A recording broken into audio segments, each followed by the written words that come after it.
DJ, which really have to give credit to DJ for her enthusiasm in getting this project off the go and getting this exhibition off the go.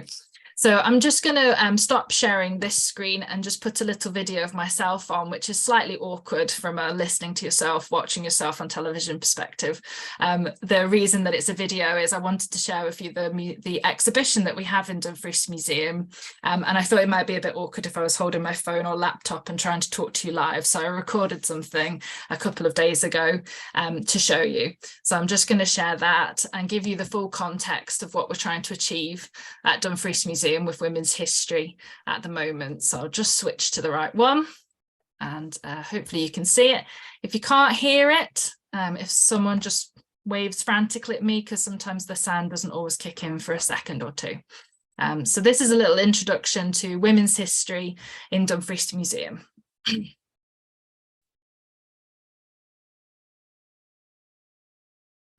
So what brings us together this evening is the fact that we have these paintings on display at Dumfries Museum, and we're absolutely delighted to have them on loan from the Royal Free Hospital in London.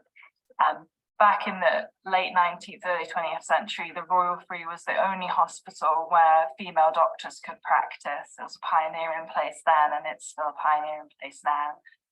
These paintings show Dr. Flora Murray and Dr. Louisa Garrett-Anderson, the suffragette surgeons. And this evening is all about celebrating Dr. Flora Murray, suffragette surgeon, daughter of Dumfries. What we've created here is a new display within Dumfries Museum to celebrate the women of Dumfries. And they go from extremely unconventional people like Dr. Flora Murray, who lived her life her own way and was a pioneer in so many ways.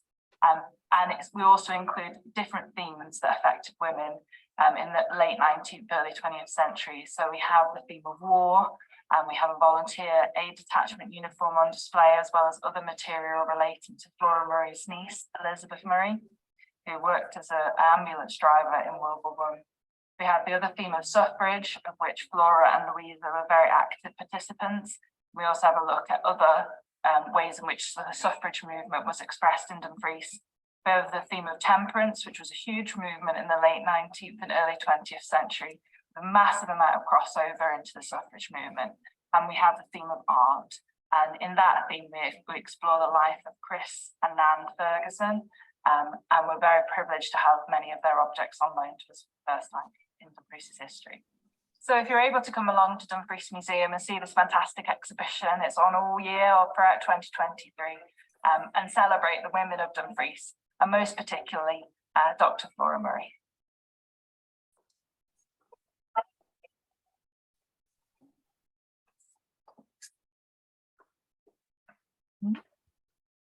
So hopefully you, I know some people said the sound was breaking up for them a little bit there, but hopefully most of you got to hear that. So that was just a little introduction to put it in context. So we're very, very pleased to have these paintings on loan. It provides us with a great opportunity to explore women's history in Dumfries and Galloway. From May, we will actually have more of Dr. Flora Murray's objects on loan from the London School of Economics and other partners. So it'll be a more thorough exploration of her from that time. I'm now going to pass over to Wendy Moore, who has literally written the book on Dr. Flora Murray. So I will pass over to you, Wendy, and I'll change slides whenever you want me to. Okay, well, thank you very much indeed, Judith. I'm really looking forward to coming to the exhibition eventually when I get a chance to come up there. So I think there's a PowerPoint, a first slide, if you could show that first of all, Judith. Yeah, just having a tiny little technical, it's not wanting to change for me, but I will try stopping sharing and starting again, as that usually will work.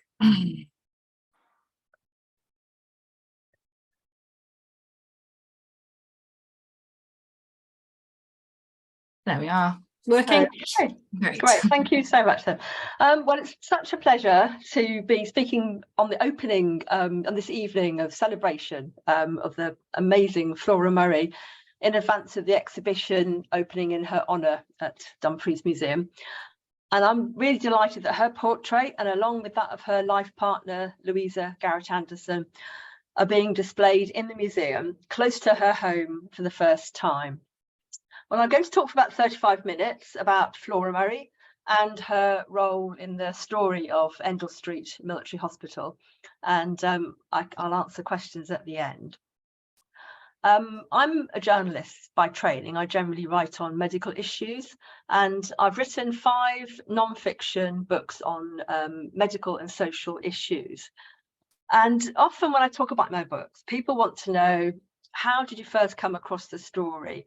You know, what was the inspiration for the book? And usually the answer is quite dull. There's no eureka moment. But with my last book, with Endell Street, there really was a dramatic moment of discovery. Because some years ago, when I was looking for an idea for my next book, I walked into a library. It's the Wellcome Library for the History of Medicine in Euston Road in London, if some of you may have been there. And I saw a painting on the wall. And Judith, this is the painting.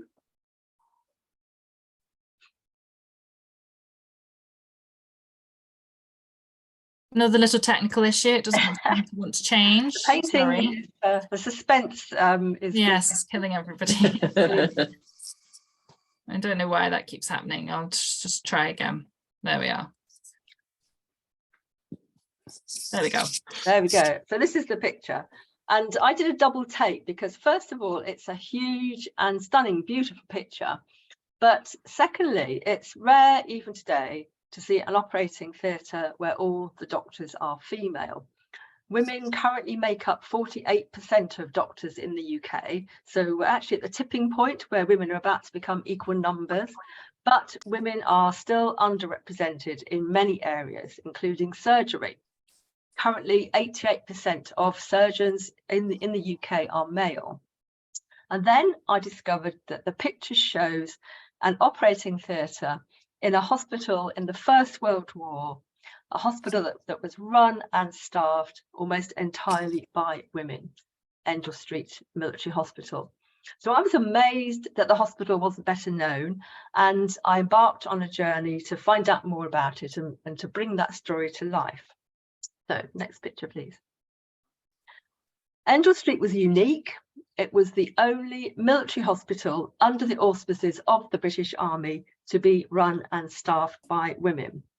And throughout the First World War, the women at Endell Street treated wounded men sent back from the front line. Just this second. So I think somebody's not muted there. So it treated wounded men brought back from France, from Gallipoli and from elsewhere. And the story of how the hospital came about is a remarkable example of courage, determination and stamina, which I think still speaks volumes to us today. So next picture, please. So when war broke out in August 1914, thousands of men signed up to fight, and women signed up in their thousands too, as volunteers in every capacity. Women worked on the land, in factories and on public transport, like this conductorette, as she was known, on a bus in the Strand. And naturally enough, women doctors volunteered too. Within 10 days of war being declared, more than 60 women doctors put their names forward to the War Office. But their help was not wanted. They were bluntly rejected. One doctor, the Scottish surgeon Elsie Ingalls, who a lot of you will probably have heard of already, she volunteered her services to the army, and she was sent home with the words, "My good lady, go home and sit still." Next picture, please.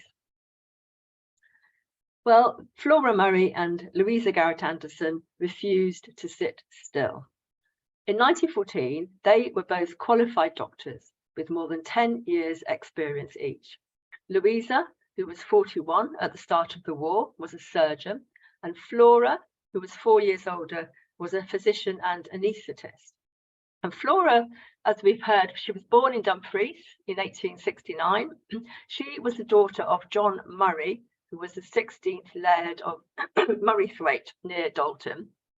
She'd originally enrolled on a 6-month nursing course at the London Hospital in Whitechapel before deciding that she wanted to become a doctor. So both Flora and Louisa trained excuse me, at the London School of Medicine for Women, although Flora completed her training at Durham University. But despite the fact that their qualifications were exactly identical to their male counterparts, as women doctors, they were only allowed to treat women and children. So women in the UK had won the right to qualify in medicine several decades earlier. And in fact, it was Louisa's mother, Elizabeth Garrett Anderson, who had been the first woman to qualify in Britain to join the medical register in 1865. But nearly 50 years later, at the start of the First World War, women doctors were still confined to treating women and children. So by this point, there were roughly 1,000 women doctors in the UK, but the vast majority of them had qualified, like Flora and Louisa, at the London School of Medicine for Women, because most medical schools, and all of them in London, did not admit women students.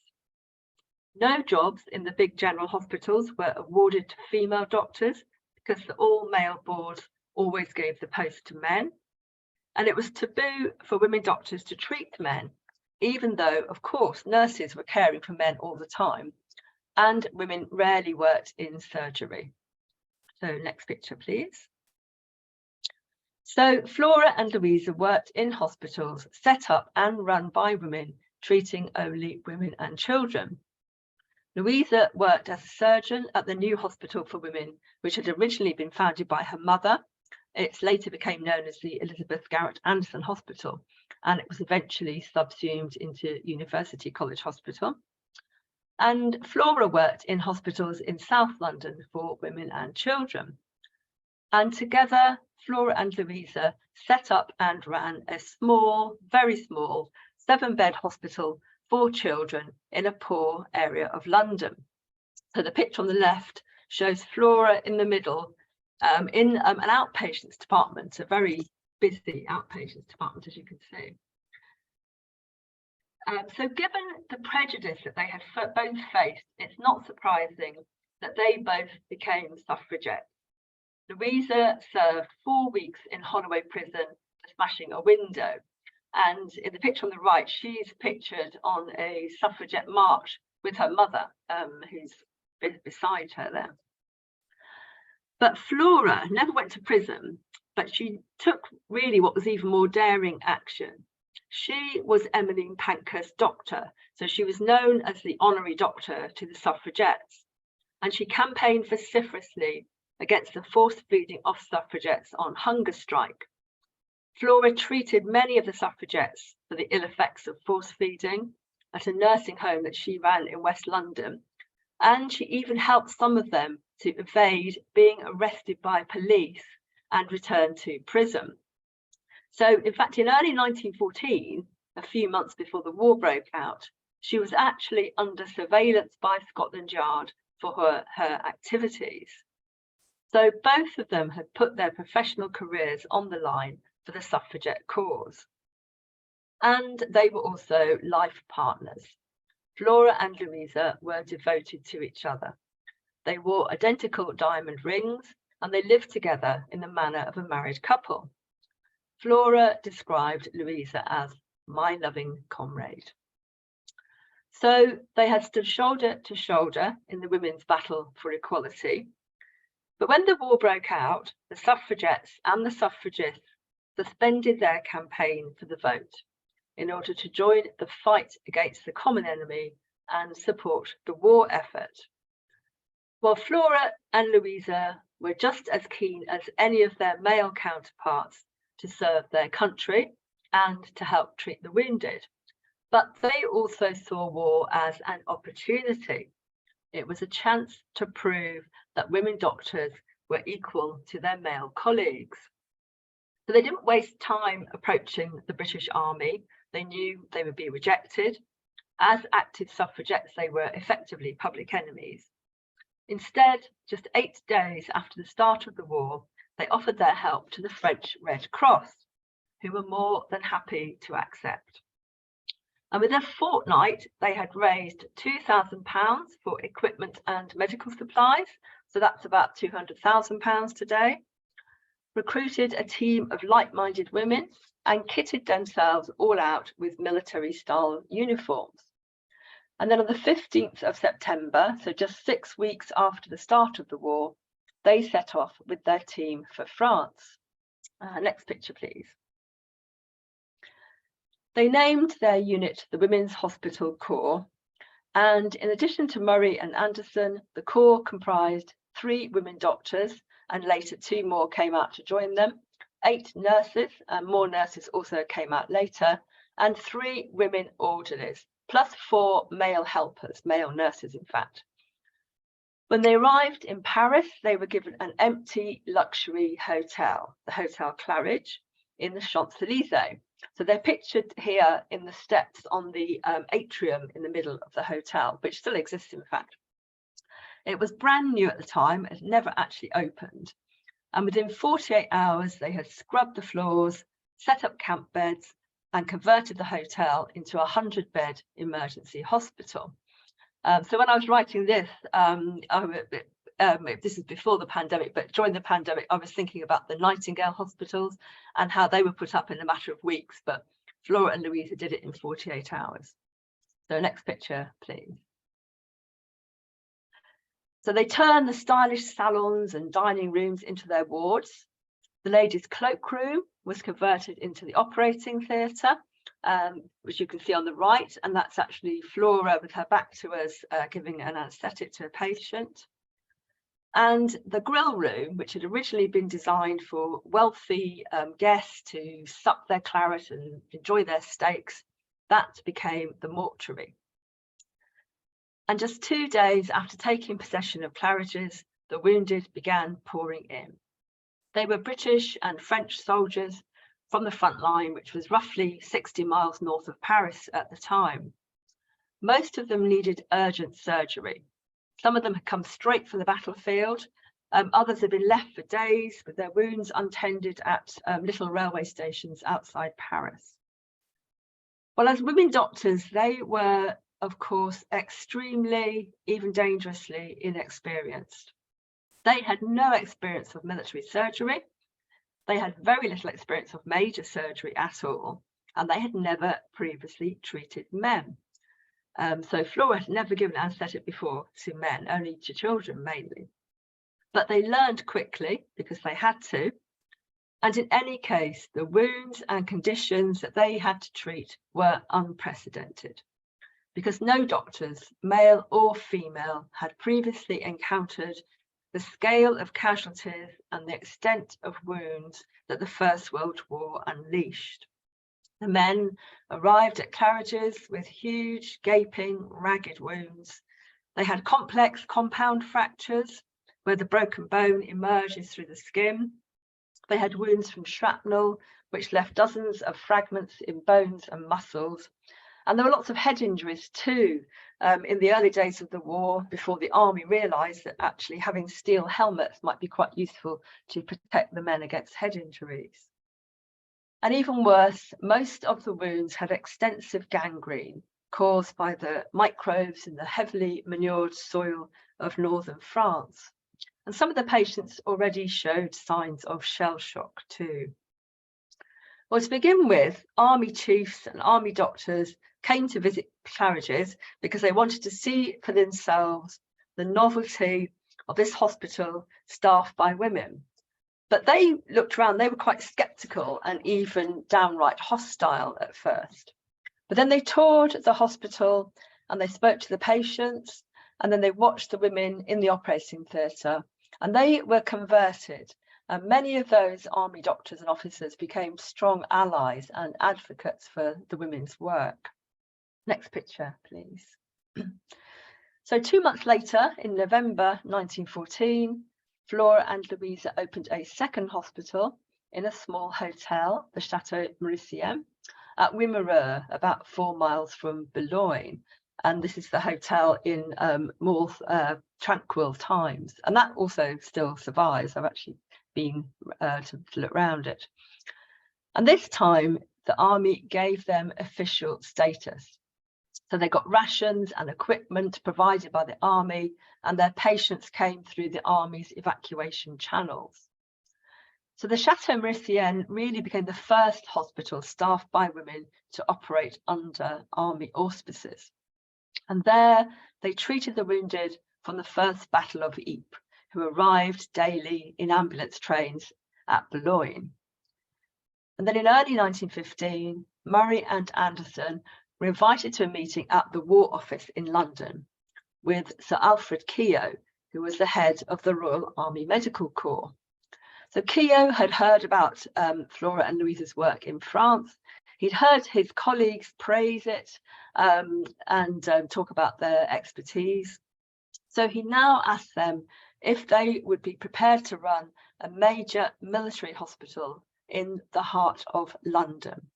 Well, it was an astonishing request, completely unexpected, but they accepted immediately because they knew this was their real chance to prove that women doctors were every bit as skilled as their male colleagues. So they closed the two hospitals in France and they moved back to London straight away. So next picture, please. So Endell Street Military Hospital opened in May 1915 in a former workhouse. It was St Giles and St George's Workhouse in Covent Garden. It had 520 beds. Later that number was increased to 573 in 17 wards. And all the wards were named after female saints. In fact, the army had initially wanted to call the hospital St Giles and St George's Military Hospital, but Flora and Louisa were adamant that nothing was going to be named after men in their hospital. So it was, and it would remain, the only hospital within the British Army to be run and staffed by women. Apart from 22 male Royal Army Medical Corps orderlies, so you can see on the right of that picture, and that number was later reduced to 8. Apart from them, all of its 180 staff were women, and you can see them in their splendour in the fantastic picture there. So there were 14 doctors, and that's actually 14 doctors' posts. Altogether, about 40 different women doctors worked at Endell Street throughout the war, including surgeons, physicians, anaesthetists, radiologists, a pathologist, an ophthalmologist, and a dental surgeon. Most of those women doctors had trained at the London School of Medicine for Women, like Flora and Louisa, but some of them actually came from overseas. There were 5 Australian women doctors and 1 Canadian anaesthetist who came to London expressly to work at Endell Street. Flora Murray was the chief physician and did most of the anaesthetics for operations, and she was the medical director. So basically she was in charge of running the hospital. And Louisa Garrett Anderson was the chief surgeon. There were 29 qualified nurses, so not very many really for 17 wards, including night shifts, and more than 80 women orderlies. So in the picture, the majority of the women are orderlies. And in fact, it was the orderlies who did most of the work. They were nursing assistants, and they did most of the nursing. They were stretcher bearers, cooks, cleaners, and clerks. Most of those women were young, they were middle or upper class women who'd previously led lives of leisure. So most of them had never previously boiled an egg before, let alone emptied a bedpan. Some of them were dropped off at the gates of Endell Street each morning in chauffeur-driven cars. But regardless of their background, all the women wore the same Endell Street uniform.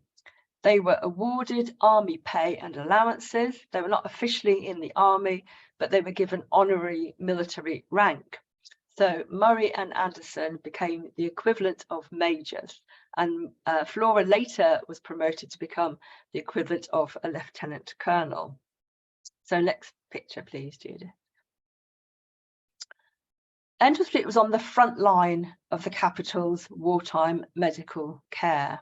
So ultimately, there were more than 300 hospitals in London receiving wounded soldiers, but they ranged from the major general hospitals like Guy's and St Thomas's to very little nursing homes, which were just private homes really.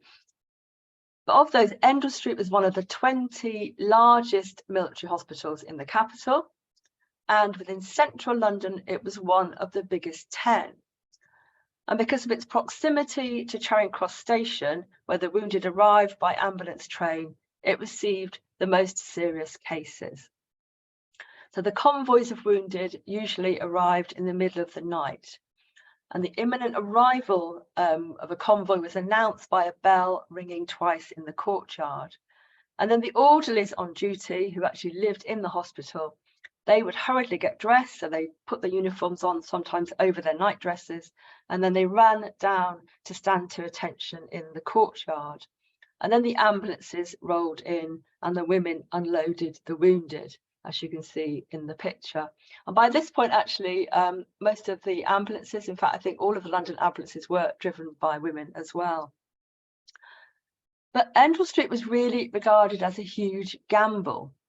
When Sir Alfred Keogh came up with his plan, he was warned by his colleagues that it would be a failure. So army chiefs predicted that the hospital would not last 6 months. And the War Office actually put every obstacle in the women's way. So even though they had the support of the top army doctor, the War Office bureaucrats were as unhelpful as possible. And yet the hospital not only survived 6 months, but it was hailed a triumph. So to begin with, some of those wounded men who were brought there and unloaded in the courtyard, like the man on the stretcher there, they were so shocked at being surrounded by women and treated by women doctors, they actually thought they had been sent there to die, because that was the only explanation they could think of for being sent to an all-women hospital. But very quickly, they not only accepted the women staff and the women doctors, but they decided that theirs was the best hospital in London. In fact, there was one patient, out of all of the patients, one patient asked to be sent elsewhere, but he quickly changed his mind, and then he asked his mother to beg for him to be sent back there. And the newspapers responded similarly. At first, the press treated Endell Street as a curiosity. The early reports were often frivolous or incredulous, but that soon changed, and Endell Street was treated as an emblem of the Blighty fighting spirit. The Suffragettes Hospital, as it was known, was described in newspapers as the most popular and the most successful in London. So next picture, please. Well, Endell Street became renowned for its efficient organisation and professional care. The staff treated more than 26,000 wounded men throughout the war. 26,000 wounded patients. So the vast majority of them were men, but there were also about 2,000 women who went there, who worked in the services, in the WACs and the Wrens and the RAFs, which were set up by the British Army in the later years of the war. The doctors at Endell Street performed more than 7,000 major operations and many more minor ones. They were often operating between 8 and 9 hours a day. And they introduced pioneering treatments. They were in the vanguard in championing X-rays and physiotherapy and occupational therapy, which were all novel specialties at the time. And they also pioneered a new method of wound treatment. In 1916, Louisa Garrett Anderson and the Endell Street pathologist, who was called Helen Chambers, trialled a new antiseptic ointment to tackle the severely infected wounds that they saw. So the ointment was called bismuth iodoform paraffin paste, or BIP for short, thankfully. And they found it not only healed wounds better than other antiseptics in use, but since it could be left in place for up to 10 days at a time, it needed fewer dressings. So it was much less painful for the men and less time consuming for the staff. And they first tested BIP in July 1916 on some of the first wounded men sent back from the Somme. And they published their results in the Lancet a few months later. So next picture, please. But Endell Street was also famous for its homely atmosphere. Louisa Garrett Anderson believed that the men were often more wounded in their minds than in their bodies. So she insisted that the wards were airy and bright, with colourful bed quilts, armchairs, standard lamps, and fresh flowers. And the courtyard, which originally was a dark and grim exercise yard from the workhouse, which you can see on the left there, that was turned into a tranquil green haven with tubs of plants and striped umbrellas. So the men could relax there and enjoy entertainments like the bank holiday fete that's shown in the postcard. And at those events, they were often allowed to invite their families. So that's why there's a child in the foreground of the picture, presumably with her dad. And there was also a library with 5,000 books, which you can see on the right, which was run by 2 women authors who were also suffragettes, and a theatre which staged hundreds of entertainments, including concerts, magic acts, and pantomimes. There were more than 1,000 entertainers visiting each year. So I sometimes got the impression, researching the book, that the men probably got a bit tired of all the constant distraction. But they were also, there was not a spare moment, because they were also taught knitting and needlework in order to keep them occupied and to keep their minds busy. And some of their needlework actually still survives. Next picture. So these two on the left is a shoe bag, which was handed down in the Anderson family, and the figure pictures is believed to be Louisa Garrett Anderson with the couple's 2 dogs. They had a black and white dog, Scotty dogs in fact. And the picture on the right, again, that's with the Anderson family. And on the reverse, there's a note, and it says, "This picture was embroidered by Walter Elmy with 1 arm." So he'd lost an arm or had an arm amputated at the hospital, and still produced this incredible embroidery. But despite all the efforts at keeping up spirits, it was still exhausting and grueling work for the women staff who worked there. On top of the long hours and the awful wounds and the terrible disabilities of the men that they had to deal with, the women came under attack from air raids. There were Zeppelin raids on London from 1915, and some of those bombs fell very close to the hospital. There was one particularly large bomb which crashed through an air raid shelter where people were actually trying to escape from the bombs at the bottom of Endell Street. And some of those casualties actually ended up at the hospital. And then as the war ground on, there were food shortages, and rationing as well was brought in. On top of that, Murray and Anderson were very strict disciplinarians. So they worked their staff very hard, and they demanded high standards.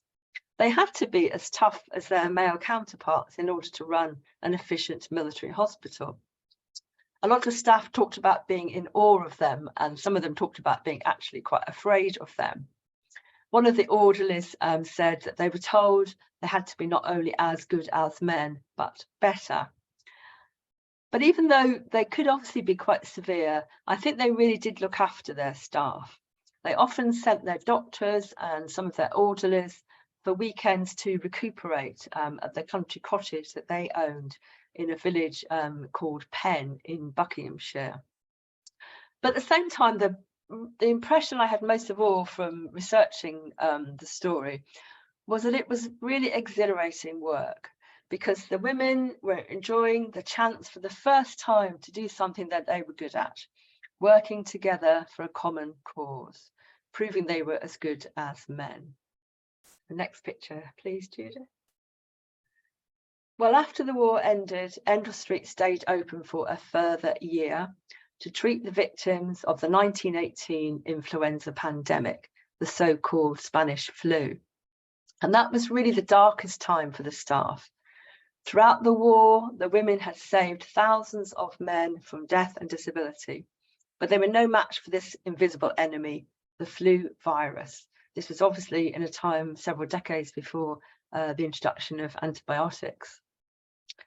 And the pandemic caused between 50 million and 100 million deaths worldwide. At the height of the second, the most lethal wave in November 1918, at the time of the armistice, nearly 300,000 people died in the UK in a single week. And at Endell Street, more patients died per week of the flu than died per week in the war. And of course, it affected the staff too.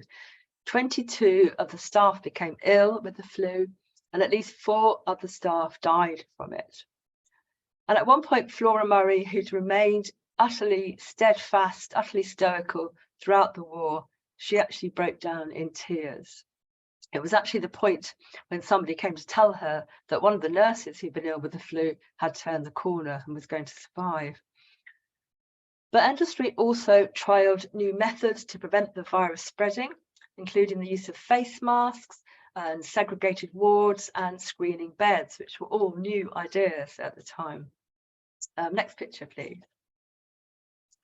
Well, the doors of Endell Street finally closed in December 1919, just over 100 years ago. And the war had changed everything and nothing for women.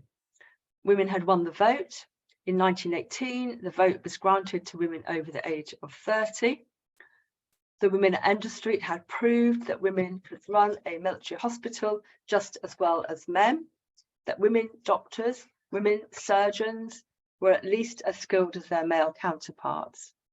And yet the women doctors at Endell Street, in fact, all of the hospital's women staff, were expected to go back to doing exactly the same roles that they had done before the war. Medical schools, which had only survived during the war by enrolling female students, now closed their doors again.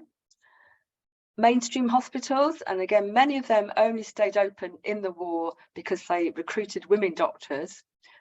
They now sacked those women and they refused to appoint women doctors again.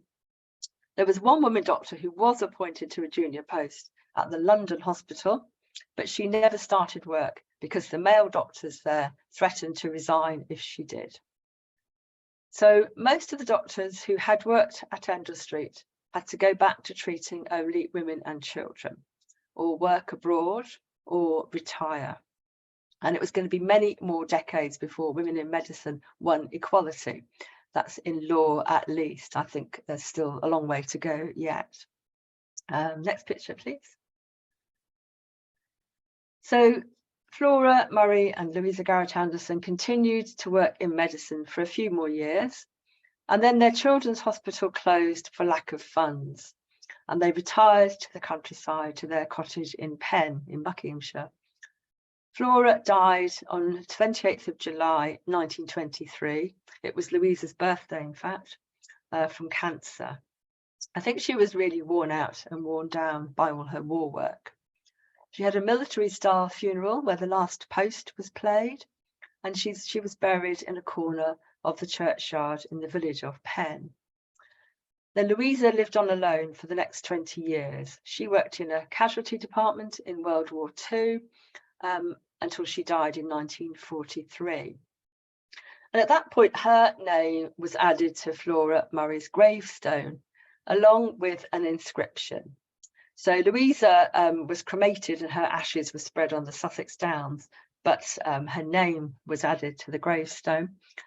And despite all of their trials, all of their battles, the inscription says, "We have been gloriously happy," which I think is a fantastic sentiment. Next picture, please. And some of you may have seen this. I've not actually yet seen one myself in person, but Flora's finally getting recognition. So earlier this year, in fact last year, I think, her picture was used on the back of the Bank of Scotland £100 note. So it's taken nearly 100 years for her to get some form of recognition. And next picture, the last picture, in fact. Well, my book is a tribute to Flora and Louisa, to all the women who worked at Endell Street, and to all the men as well who were treated there. And I wrote it to give voice to them, and also because I think it speaks to us today. And in many ways, especially today, having been through the pandemic, about the extremes of human endurance, of loss and pain and sacrifice, but also of courage and dedication and compassion, and the simple joy of being alive. So thank you so much for listening. I'm very happy to answer any questions later on. But if you do want to know more, you're very welcome to buy my book. Thank you very much, Wendy. There's so much in that. It's really interesting. We actually borrowed some documents from the Murray family at Murray Thwaite, and one of the documents includes a 1962 Red Cross Society meeting in Glencapel, which is nearby here. I'm being interrupted by children. Here we are. And it actually says in there in 1962, if we're going to recognise women's war work in Dumfries and Galloway, we really need to recognise two remarkable people, which is Dr. Flora Murray and her niece Elizabeth Murray. And it's a shame really that it's still, 60 years later, we're still playing a bit of catch up, recognising the contribution that these people made. So thank you so much. There's so many other things, and lots of people have been putting things in the chat. So we'll have lots of questions at the end.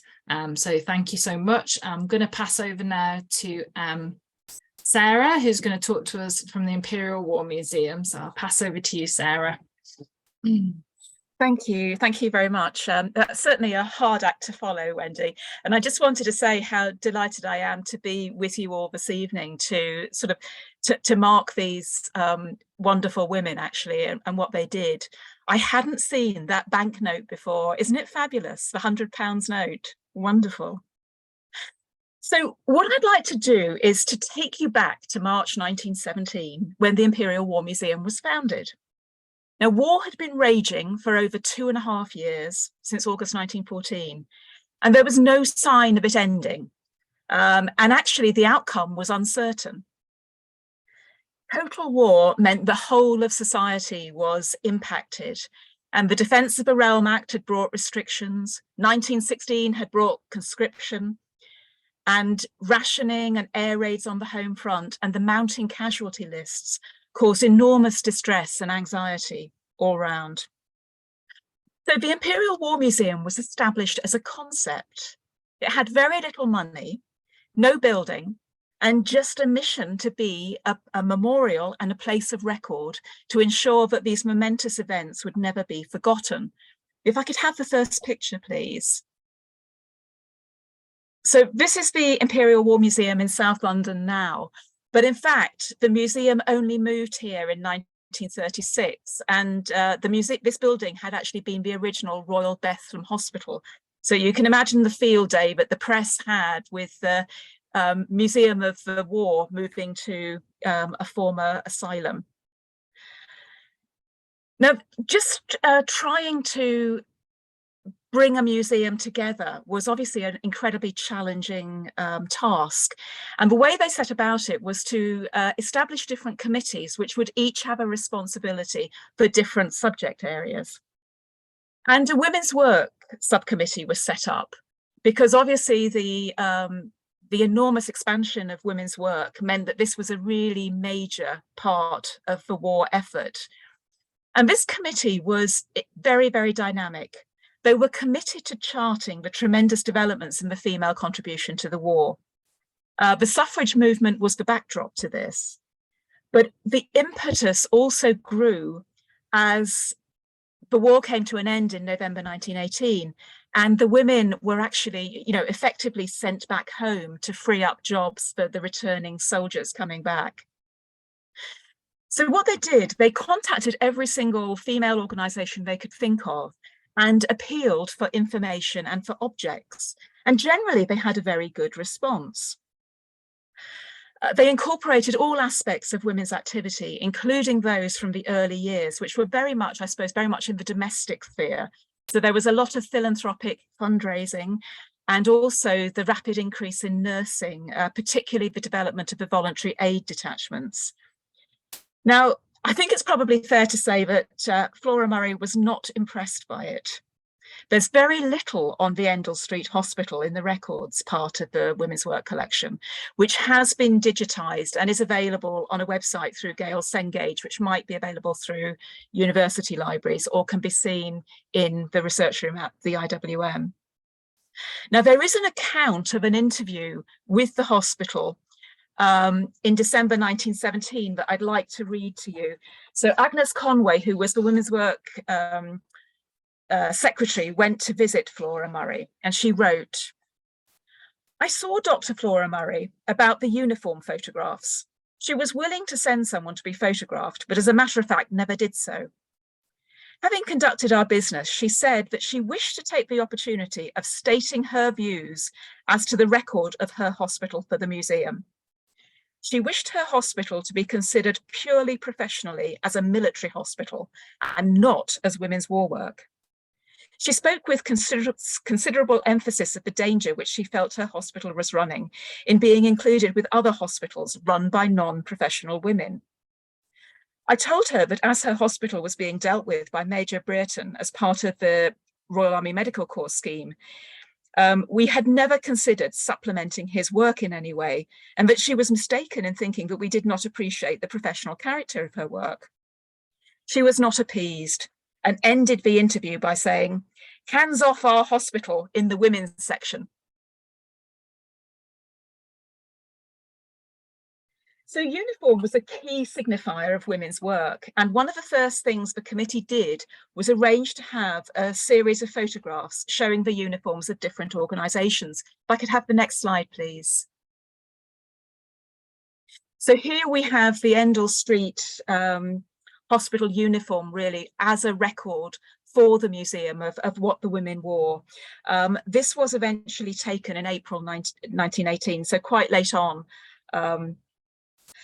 And the Women's Work Committee gathered 69 actual uniforms, and they wanted one from the hospital, but they were told that there were none left and that those that remained were, quote, very shabby. And I think this reflects the concern that they had with being viewed as professional women, and appearances were very important in this. Now, this concern went into overdrive after an exhibition of war paintings at the Royal Academy at the end of 1919 and early 1920. It featured works by the artist Austin Osman Spare, who had been commissioned by the medical section of the Imperial War Museum. And if we could have the next slide, please. This is a portrait that Spare drew from the photograph that we saw earlier on. But again, his work did not meet with Flora Murray's approval, as she believed, and I quote, "It is very unfair to women that their work should be caricatured, as has been unintentionally done in this case," unquote. Now, the picture which caused such concern was a scene in the operating theatre. And she continued, "This picture is a misrepresentation of the work of professional women. It is full of errors, which, though they might not strike the layperson, make it an object of ridicule to all those who have some professional knowledge. I am sure that it must be your desire to represent women's work in a manner creditable to women, and that you are as anxious as I am that these illustrations shall be technically correct. It is very painful to all those of us who worked at Endell Street to see such a picture hung. We would rather have no record of our work than a false record, and Dr. Garrett Anderson and I must earnestly ask you to do all you can to have this picture destroyed. I say nothing of the character or quality of the other pictures, because bad portraits do not affect the value of women's work. But in the operating scene, the credit of women surgeons is at stake," unquote. So it's obvious that she is not impressed by the this portrait of her done by Spare. And the Women's Work Committee did agree to commission a new operating theatre scene, which, if we could see that, please. We've seen it twice already, but it's such a fabulous picture that I think it repays many, many visits. Now, Henry Tonks had actually been approached in the first instance to do this painting, but he was too busy, and so Francis Dodd was chosen. And luckily, his brilliant painting, which was finished in early 1921, met with Flora's approval. He did go to the hospital, although it had closed as a hospital, to actually see the room where the operating theatre was. And I think it's an amazing picture. And I was so interested to hear what you had to say about that, Wendy. But this was really what started your interest and, you know, your wonderful book. So I think it's really a tribute to the women, and actually to the Women's Work subcommittee and the work that they did, which has ensured that there is a wonderful archive and repository to the work that women did, not just the medical women, but completely across the board, because so many historians have used that as a source. And it really has impacted what we know about women. And that's really all I wanted to say. But obviously, I will be very happy to answer any questions afterwards. Thank you. That was super. Thank you so much. I think it's from a museum, someone who works in museums and museum professional point of view, it's so interesting to hear people's opinions on how their work ends up and where it is and how the past's constructed in museums and represented to the public, and such a fascinating perspective on that. And yes, one of the uniforms does still survive in a museum collection, which is in the London School of Economics, and we're actually going to get that on loan to us at Dumfries Museum in May, so we're very excited to see that. But yes, I thought it was one of the things that struck me about the Francis Dodd painting, that was that one there, is that they then liked him so much that they commissioned him to do the paintings which we now have on display, which is really nice testament to, you know, a symbol of their relationship as well. So I'm now going to pass over to DJ, who's going to tell us a little bit about another Dumfries Space project, which is the story trails. So I will just get ready, DJ, and you can tell me when you want your videos on. No problem. Thank you very much. Thank you so much for organising this, Judith, and for having me along in such incredible esteemed company to raise the profile of our beloved Flora tonight. I think the best place to start is to start with the Story Trails trailer, if you don't mind, the 4-minute one. I think it'll bring the project to life much more succinctly than I will. No problem. Just give me 1 second and I'll get that up for you. Thank you. Fortunately, I can hear children arguing with each other, and my husband seems to have vanished somewhere. So I may just nip out and deal with that. We'll see how it goes. Here we go. Oh, this is the wrong one. Sorry, DJ. Distracted by children squawking. This is the one you wanted first, wasn't it? Yes, apologies. Please. Thank you. Sound okay? Yep.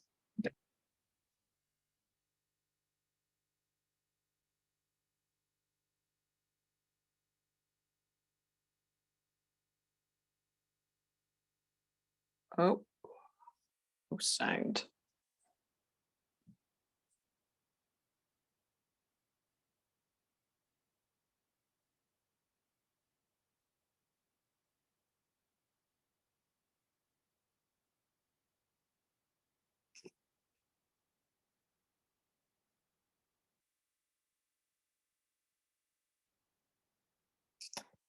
There's no sound, unfortunately, Judith.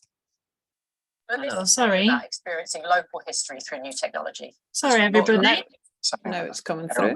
It is about those places. They're not just special to us, but special to our ancestors. They are shared spaces, not just between ourselves, but between ourselves. Apologies, I'll try that again. Let's see if we can get it working. Sorry about that. No worries. The drama was that my son is on my daughter's bed.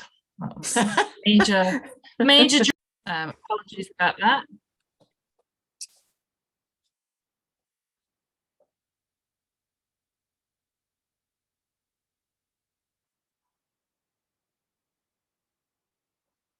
Story Trails is the UK's largest immersive storytelling project.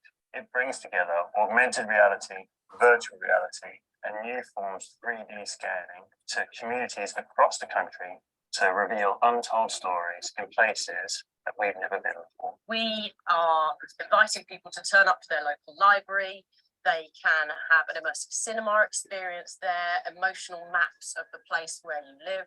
They can try VR experiences made for the BFI archives, or they can go on an augmented reality trail. But this is really about experiencing local history through new technology. The story trails idea is something that I care about, because it is about reminding ourselves that those places are not just special to us, but special to our ancestors, that they are shared spaces, not just between ourselves, but between ourselves and previous generations. So that power of using new technologies to try to imprint some of those past events onto place, onto geographically specific points in the globe, I think is really exciting. She always loved the countryside from childhood, I believe.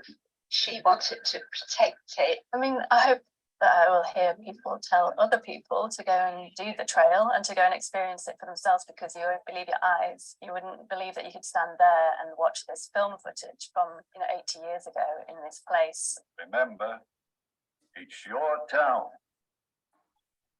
What I find interesting is the reaction that people get, because it's so new, so cutting edge. Nobody knows what to expect. And so when I'm like taking the 3D picture of somebody and I show it to them, for me, it's the reaction they give me when they go, oh my goodness, I feel like I'm in a game. 1,000 stories, 15 locations, 4 different types of immersive technologies in play. We could have done all of that ourselves, but instead, we wanted to put 50 new creatives into this landscape and make those stories come to life. If we want to make this metaverse as inclusive and the best it can be, with everyone's sort of input, then I guess we've got to get involved, haven't we? I think the most important thing that the project did was to take the creatives from the places that we were telling stories about. And there's something about that which allows these stories to really feel like they live in those places where we're telling them. And I hope audiences will feel that. Oma is presented with a single story where we're sort of known for the worst thing that ever happened to us. And that I wanted to be able to show the diversity of our time, the beauty of our time, and to defend our heritage and to celebrate our places. They should come and experience.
Super. So if you weren't aware of the Story Trails project, it's a good overview for you. Sorry, DJ, I'll let you continue. Yeah, so that was a bit of an overview. I'm conscious that the sound probably cut out at the end there, but really it was Ben from BFI and David Olusoga talking a little bit more about putting archive into places where it wouldn't normally be accessed normally, and allowing people in their own local communities to feel their heritage and experience their heritage in a very different way. And for us to do what Story Trails was projecting as the future of storytelling. So this immersive storytelling experience in situ, in place, on the very ground that things happened on. So that's the general overview of Story Trails. There's a very, very quick, if the sound works, 30-second trailer of the Dumfries one, if that's okay.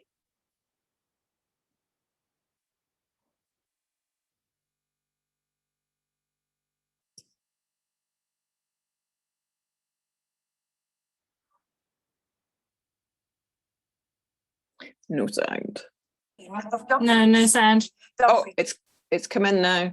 Shall I start it again and see if it works from the beginning? Yes, please. Goodness, there you are, darling. I've been looking for you everywhere. Today's the day you're being crowned Queen of Dumfries. Dumfries loves a good queen, the more the merrier, and we've had plenty over the years. Join me, Joanna Lovely, as we swan through time to meet a whole host of queenly types and learn a tactic or two to help you ascend the throne. What sort of queen are you going to be?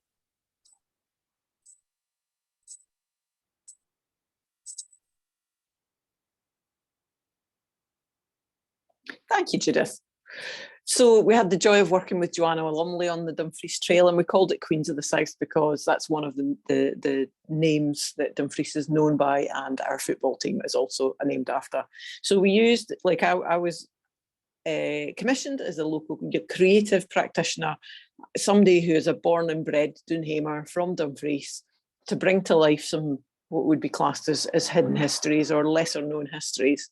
And after talking to quite a few members of the local community, one of the things that people were feeding back was that they would like to know more about local women's histories.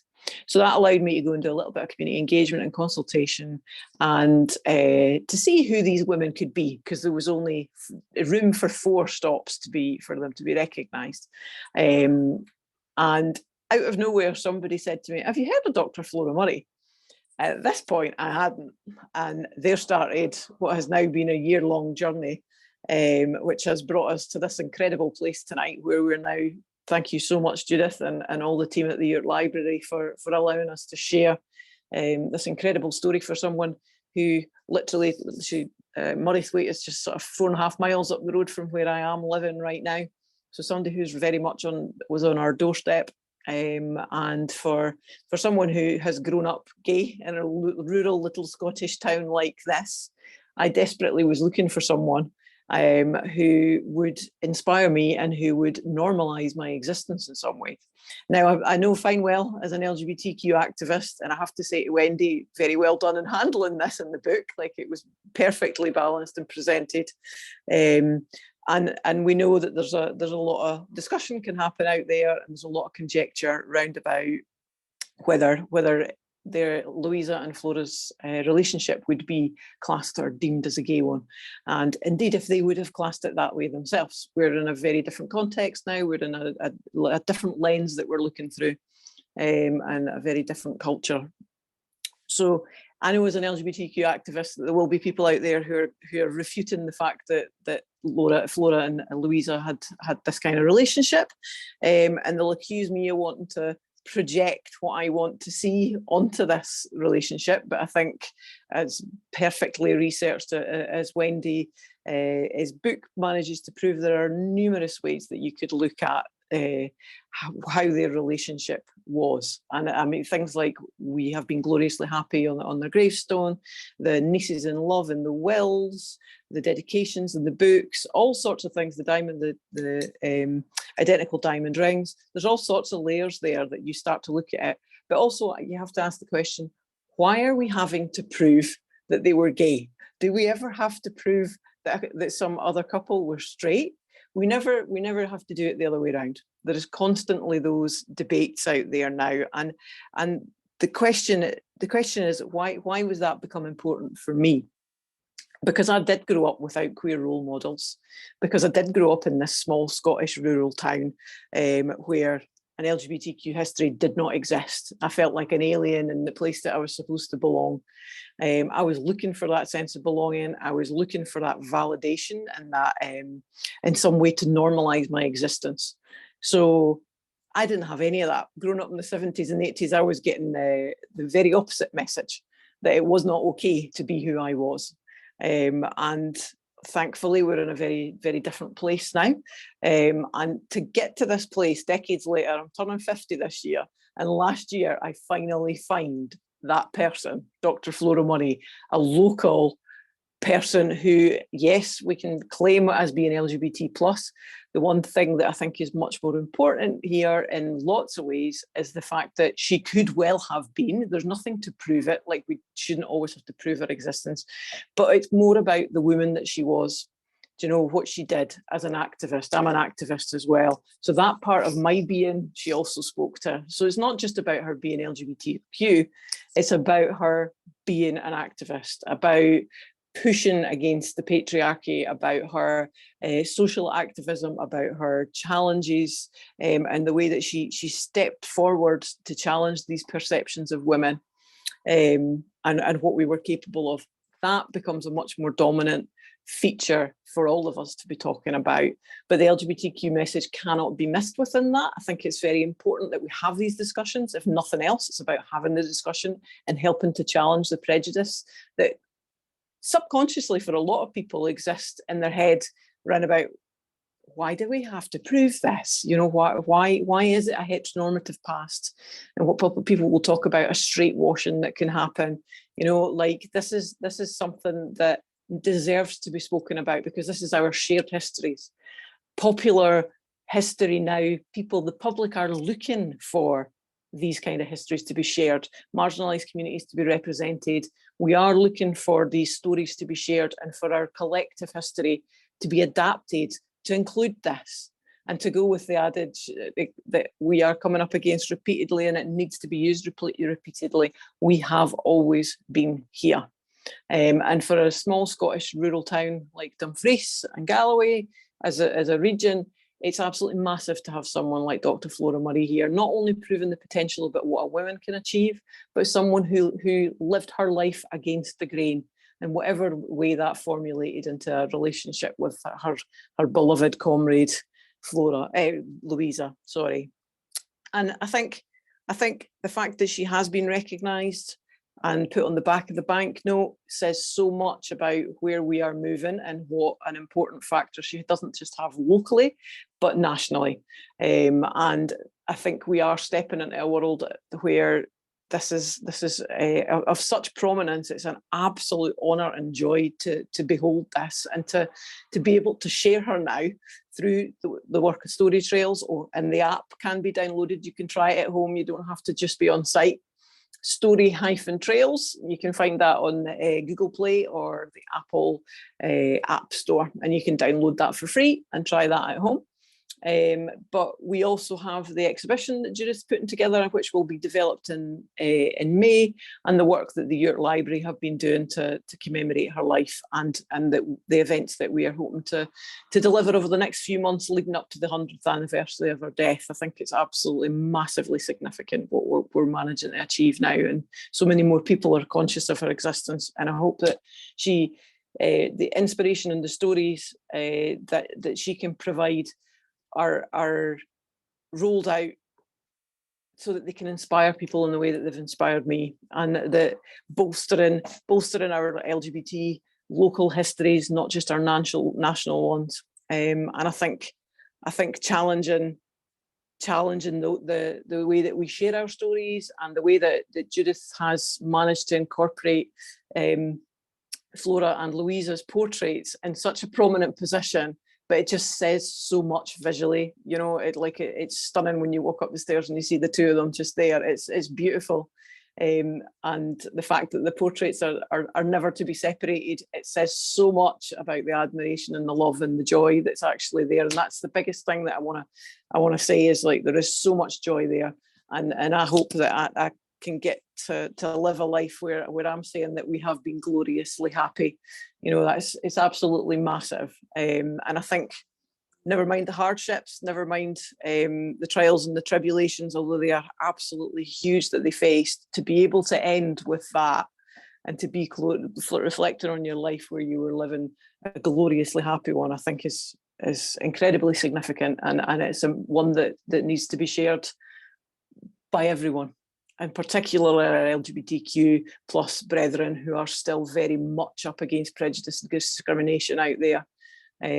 So thank you so very much for everything that you've done, Wendy, for bringing her into our lives in a way that is just unfathomable. The amount of times I've reshared your book and brought your name up is incredible in the last year. So thank you so very much for bringing her into our lives and providing us with the joy and inspiration that you have. It's incredible. Thank you so very much, Judith. No problem. It's great to have you. Great to have you here. And you know, I completely share your sentiments, and I know that's what we're trying to achieve.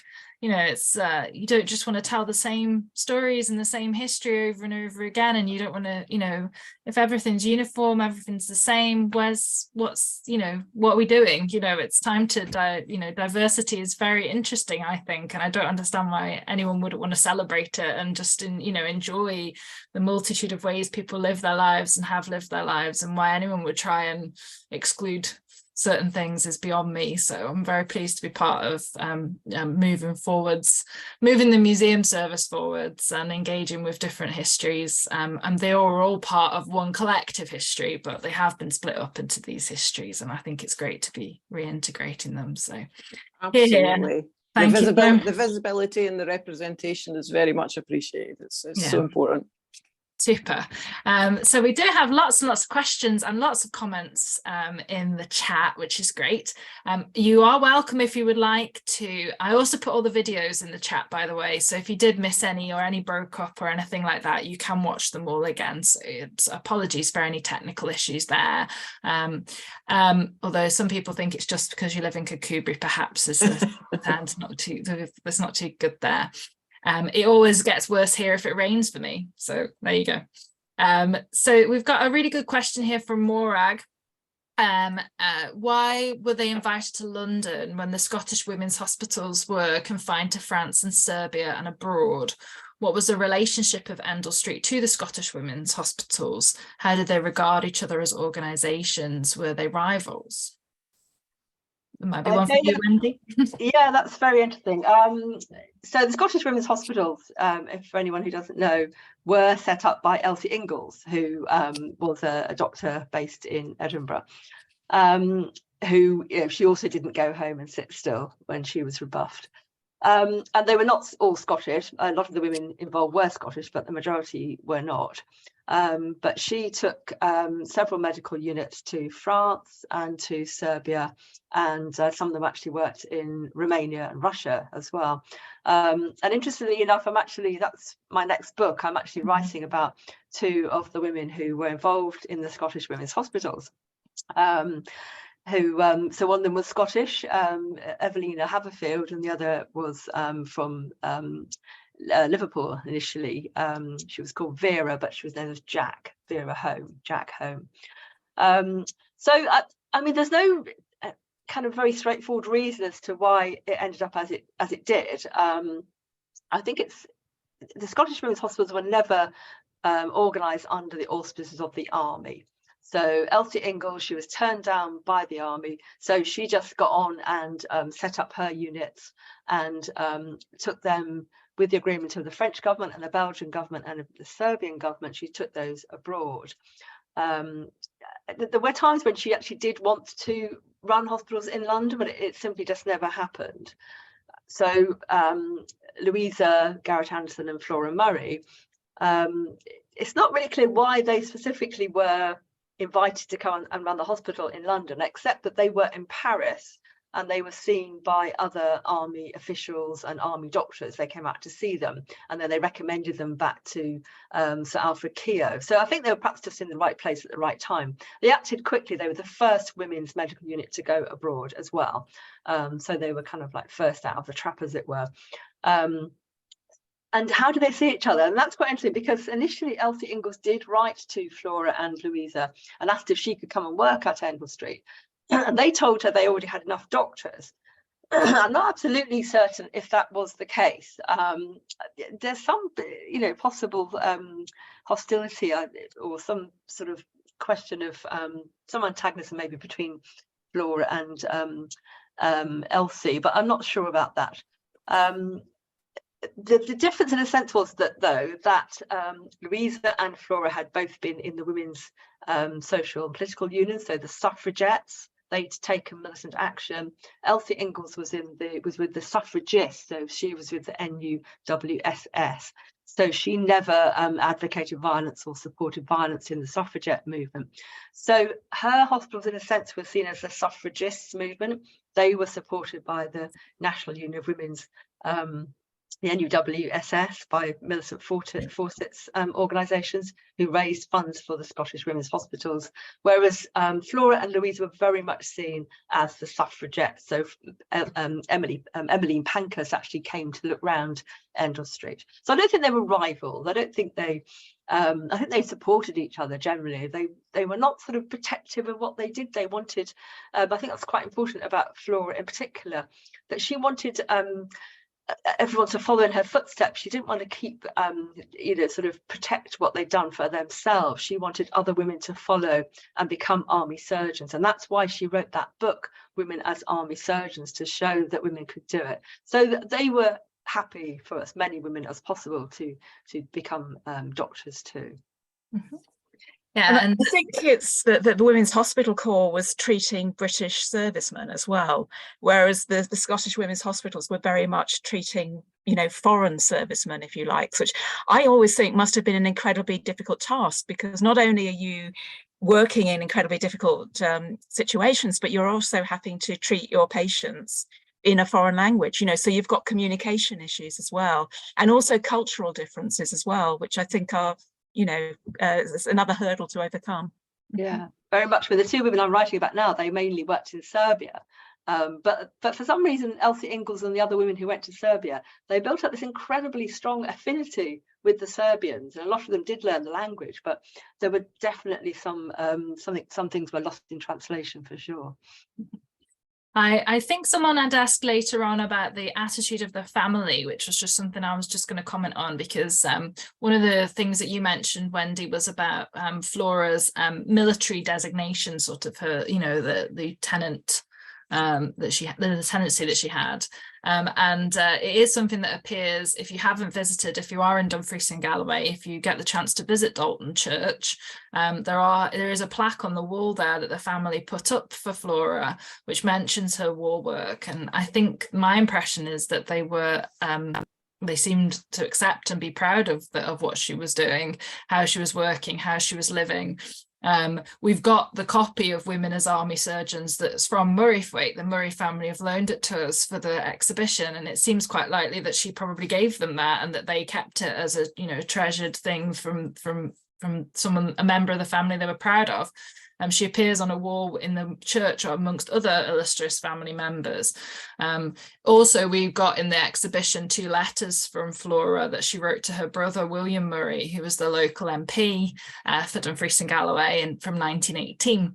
Flora campaigned on his behalf and helped him secure that seat. And it seems like, inferring from the letters that Flora wrote to William, that he was encouraging her to stand for election. So it seems like they seem to have accepted her as a remarkable individual and a member of their family. What they would have thought about her private relations, I don't know, but their family now are quite accepting the fact that they were not friends, that they were more than friends. So let's move on to the next question. Any doctors who had taken the triple qualification from the joint medical colleges in Edinburgh and Glasgow? Are you aware of that, Wendy? Well, I think somebody also asked if I knew the names of all the 40 women doctors who worked at Endell Street, so I can answer that at the same time. Yes, yeah. But the answer to the first question is I haven't come across that. I can't say for absolutely certain, but as I mentioned, they nearly all are trained at the London School of Medicine for Women. And a few of them did have medical degrees from elsewhere. So I don't know specifically of any, but I think I have got names of most of the 40 women who did work at Endell Street, possibly all of them. But I really should pay tribute to the work of Jenny and Geddes, who was a retired doctor who did a lot of research on Endell Street before me, and wrote an article. So she really probably first brought them to recognition in recent times, and she very, very generously shared a lot of her, all of her research with me. So she did manage to track down those women doctors and where they trained, and where they where they come from, etc., including the Australian and the Canadian doctor too. So I mean, if anybody has a particular name in mind, they can get in touch with me via my website, and I might have a few more details. And some of those women's testimonies are included in the book. So in particular, there was an Australian surgeon called Vera Scantlebury who wrote extremely detailed accounts in letters back home of her time in the hospital. So some of the women did record their experiences there. But a lot of that is quite they are quite difficult to find, those testimonies. Yes, just echo your endorsement of Jeannie Ann Geddes as well. She was very helpful to me when I started looking into this subject. So just to get that on the record also. We had a comment, interesting to think about Flora Nightingale also and compare and contrast. And obviously there is quite a strong connection between the Garrett Anderson family and Florence Nightingale, if anyone wants to comment. Well, actually, there is an interesting connection, which I came across by chance, really, that Louisa Garrett Anderson was one of I think she was the doctor who signed Florence Nightingale's death certificate. So she was actually treating her when she died. I don't know. I don't know that they knew each other particularly well. I think Florence Nightingale would probably have approved of what they were doing, and obviously a lot of the women at End Street were following in the footsteps of Florence Nightingale, who were nurses there. Yeah, so we've got a comment about someone who worked at the Royal Highland Fusiliers Museum in Glasgow. The men's therapy included sewing and embroidery with examples from the 1850s. It was also common for sailors from the 19th century onwards. We had some including bits of old uniforms, and the sewing, the embroidery that you shared was fantastic. And the little bag, the shoe bag, is coming to Dumfries Museum quite soon. So excited to have that here as well. Well, since writing the book as well, lots of people got in contact with me because I did get in contact with a lot of families whose grandfathers and great uncles were treated at Endell Street, and so some of them sent me pictures of embroidery. So a lot of them still have examples of embroidery as well. Oh, excellent. So we've got Professor Dame Louise McIlroy was the first woman in Britain to be paid the same as a male surgeon around 1921. I'm almost sure it was in London. So I think that probably that comment was in response to talking about the post-war situation for women, and while some women were able to achieve and continue some of this advancements made during the First World War, for others it wasn't the case, as you'd stated, Wendy. So question, do you have any evidence of Gaelic speakers and or women from the Hebrides, Highlands Islands working with Endell Street Hospital? Any Gaelic speaking activities in the hospital? I wish I could say yes. I haven't come across any Gaelic speakers at all. I mean, there were definitely women who came from the Scottish west side, because one of Flora's cousins, or in fact, there were two cousins who worked at Endell Street. One of those was pictured at the gates of Endell Street, opening the door. She's called Mardy Hodgson. But I mean, I don't have the names of all of the women who worked there, unfortunately, and it was very difficult to find accounts of working there from nurses at all, or from other orderlies. So yeah, I'm afraid I can't sort of offer anything there. They did, I mean, they had lots of concerts at the hospital, and one of the really sort of poignant events was Flora had invited a piper into the courtyard, and because they were treating quite a lot of Scottish servicemen there from Scottish regiments, and one of them was in bed, and they heard this piper downstairs down in the courtyard playing, and the kind of strains of the music came up. So they did like to recognise some of the Scottish heritage, at least. Thank you. For those of you who don't know, I used to manage the Devil's Porridge Museum in Dumfries and Galloway, which is a fantastic museum dedicated to HM Factory Gretna, where 12,000 women worked in munitions during World War I. And Tara, there were Gaelic speakers at HM Factory Gretna. We know that because they had an argument with some non-Gaelic speakers, and it turned into a bit of an incident, which was recorded. So we know that there were definitely people from HM Factory working in HM Factory Gretna. The other similarity with HM Factory Gretna, which just rang a bell with me, Wendy, for those of you who are local to Dumfries and Galloway, there's the naming of the wards, and in the townships that they built at Gretna and at Eastriggs, they named all of the hostels for the women workers after famous Scottish women or famous women. You know, it was a lot of Edith Cavell, Boudica, etc., Mary Queen of Scots, etc. So it really resonated with me when you were talking about the naming it after the female saints as well. So it's very interesting. So let's have a look at the next question that we've got here. So we've answered that one. Do we have the names of all 40 doctors? I'm sure we wish we did. The painting is probably the best known one of Endell Street. Yes, that's true. So the question, what was wrong with the original picture, the Austin Spare picture, and does it survive? It sounds Flora, I would so much love to see that. I don't know, Wendy, obviously you've done extensive research into this. Have you ever come across it? Well, I think the picture's definitely disappeared. It was sort of, there's kind of trails of it at various times. So maybe it will be suddenly discovered in the Imperial War Museum's vaults at some point. But there is a photograph of it. The photograph possibly that he was working from, I think. So, I mean, it's quite an interesting argument, and Sarah probably can add to this as well. But, you know, Flora and Louisa were adamant that the picture that Austin Spare did was inaccurate, and it showed them in a very bad light. And the photograph he's supposed to have worked from actually shows in operating theatre, women around it, a man on the operating table. But there's lots of clutter around. So there's there are sterilising drums, there's crutches on the floor. There's a kind of couch in the way, and there's a nurse who's kneeling down. And Flora objected to all of those things. She said those things would never have happened in the operating theatre. And I think they were probably a bit economical with the truth, because there was this photograph which shows that most of that actually did happen.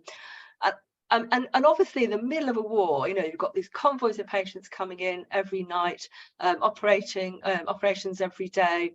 You know, quite frantic. You can imagine that it did get very, you know, sort of cluttered and crowded in the operating theatre. But I think after the war ended, they really were, you know, keen to prove that what they'd done was completely professional, that it was, you know, beyond any criticism. So they didn't like to have this kind of clutter in the operating theatre, because perhaps it might have been unhygienic.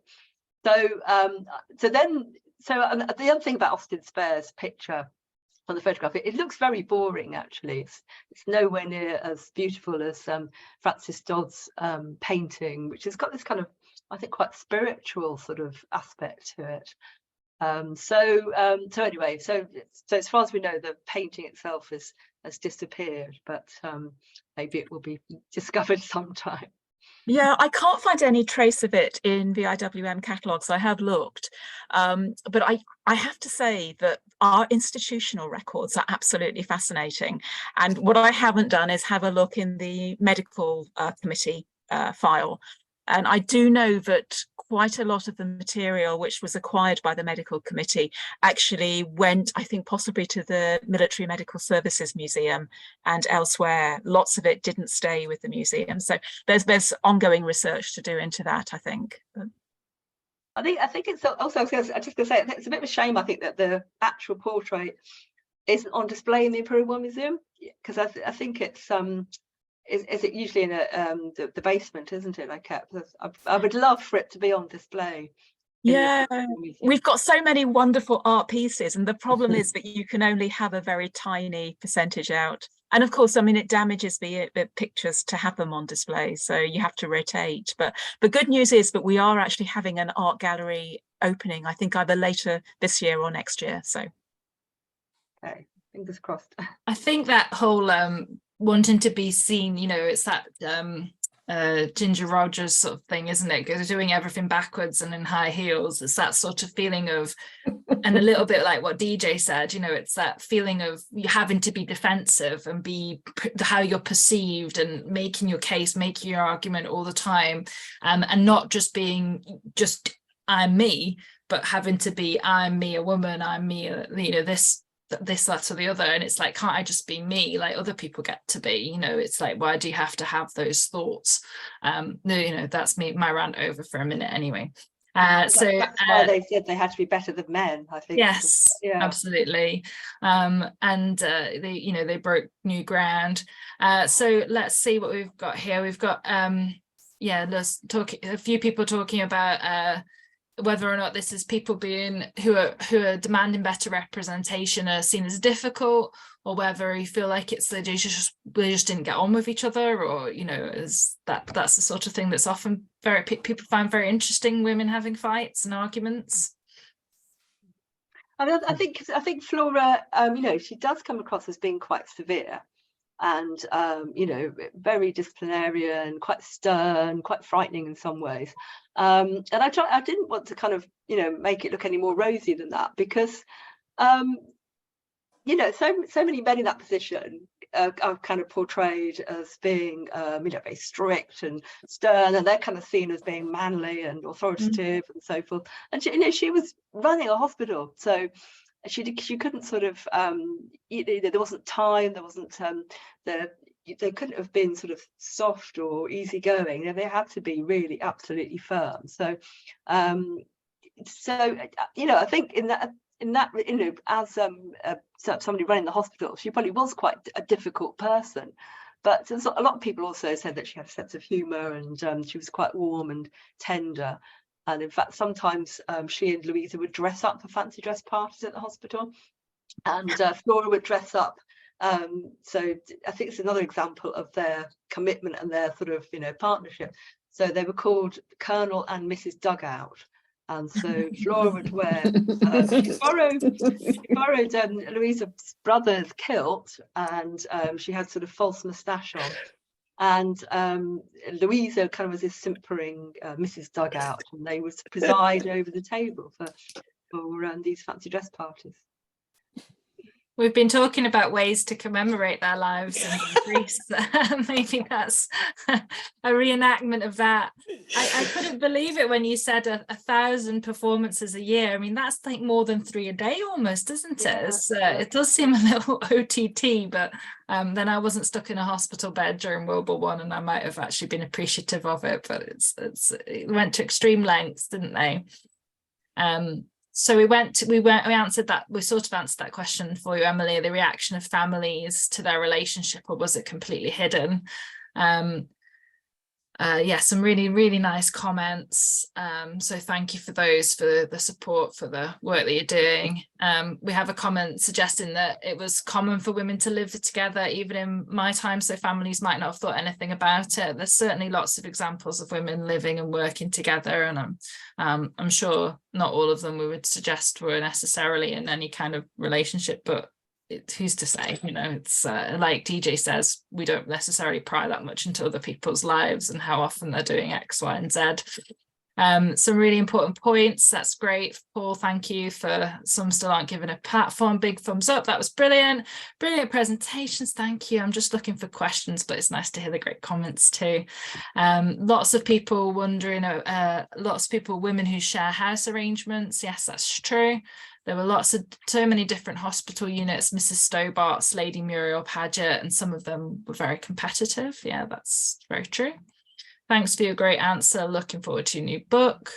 Yeah, there's an interesting account of one of the Scottish women hospital doctors who worked on Stornoway and was a school's medical officer in Lewis. She married a Stornoway, I don't know if that's said correctly, and continued to practice even after she was married with a child, which is great. So we've got a question here toward the end. Didn't they also take schoolgirls and students as volunteers? I seem to remember reading about 2 of these lassies speaking about Flora not realizing she could hear every word. Yes, that is true. I mean, towards the end of the war, because in fact, because the example of Endell Street, the army did relent, and they did then decide that they would employ women doctors in the army. So some women doctors joined the army and then they went to work in Malta and Egypt and elsewhere. They didn't have a very good time of it. But that meant that towards the end of the war, it was getting more and more difficult for Flora and Louisa to recruit staff. So not just doctors, but also orderlies, because a lot of orderlies were working as voluntary aid detachment members as well. So they actually sent to America for some women to come over from America. So about 18 women came from America to work at Endell Street in 1918. And they also appealed to girls' schools, so that's the reference there. So they asked girls' schools if they would put out the word and call for volunteers who would come and work at Endell Street. So yeah, so some schoolgirls went and worked there as orderlies, and also medical students as well. Mm-hmm. Great. There's a question for you about whether or not the Flora was actually an artist. Is there any evidence of Flora Murray making sketches, etc.? There are some on eBay. I wondered if Wendy had come across them. Apologies, as I haven't read your book yet. Right. Okay. Well, I haven't come across that at all. That sounds quite interesting. I've just put it in the chat actually. Yeah, There's it's an interesting, suggesting that it's an art print from a book, it would seem to me. Well, it's possible, but it is quite a common name at the same time. So it does mention her being British medicine suffragette, founder of hospital. Okay. It's very interesting. Have to look into that. Yeah, it's very interesting. Thanks, Joanne, for sharing that. That's interesting thing to come across. So I think the questions have stopped coming in, but if you've got anything you would like to share, you'll be very welcome to put your hand up physically or digitally, or put something in the chat if you have a question that you'd like to ask any of our speakers. Oh yeah, there's 2 for sale on eBay right now. I'll have to have a look at that myself, Joanne. If they are Flora Marie's, maybe we should look to get one for the museum. But I completely appreciate Sarah's the question to Sarah about what should you have on display and what shouldn't you have on display. It's a perpetual problem in museums, what should be on display, what shouldn't. There's been some fantastic talks tonight and I've really, really enjoyed it. And I think hopefully we've all come at it from different perspectives. Me and Sarah with our museum hats on and are representing our collections and the communities that we try to work with and serve. Wendy with all of her expertise, and DJ with her passion and enthusiasm for sharing this story, and the wonderful project that you worked on, Story Trails, which shared things in a completely different dynamic way, which is really inspiring. So it's been a great evening. And if you are able to come to Dumfries Museum, you can come and see. We've currently got our exhibition, which is on for the whole year, which I mentioned in the video earlier, which is Temperance, Art, Suffrage, Temperance, War, which includes Flora Murray and Louisa Garrett Anderson. And from May the 1st, we will have a more substantial exhibition of objects relating to Flora Murray. And as I sort of hinted at, something that DJ's very passionate about is thinking about how we commemorate Flora in Dumfries and what we can do to recognise the lives of the remarkable women of Dumfries, of which Flora is one. And this is just the start, I think, of what we're going to achieve, and sharing different stories. And certainly, one of the most gratifying things to me recently was just in the museum, wandering around as one does. And Joanne, who's here tonight, she said, who's one of our museum attendants, said to a gentleman who'd come in, a sort of 60, 70-year-old gentleman, have you come to see anything particular? And he said, I've come to see the women's history, which I thought was great. So the idea that women's history is just of interest to women, or that it's just of interest to a particular demographic, is certainly not the case. It's certainly our core visitors are really enjoying the exhibition as well. So that's what we want to achieve. We want our museums to be for everybody, and that means everybody. So thank you all so much for this evening. It's been great to see you here. We have been recording this, so if anything did happen, I put the links in the chat. I'll put them on with the recording when we pop it onto YouTube as well, so you'll be able to see it there. Our next Women's History event is actually at Dumfries Museum on April the 28th and 29th, or that weekend, where we will be having some women surgeons and women nurses in living history, with people an opportunity to see what the lives of the women in the past would have actually been like during the First World War. So it's with On War Service, the Living History group. So if you'd like to pop along for that, you'd be very welcome. All right, I think I'll stop talking now. I could go on and on promoting the museum, as you could probably tell. I will stop now and say thank you so much for being here. Thanks to Jacob and Museums Gallery Scotland for hosting, and see you all again soon. Happy Women's History Month. May you all be gloriously happy.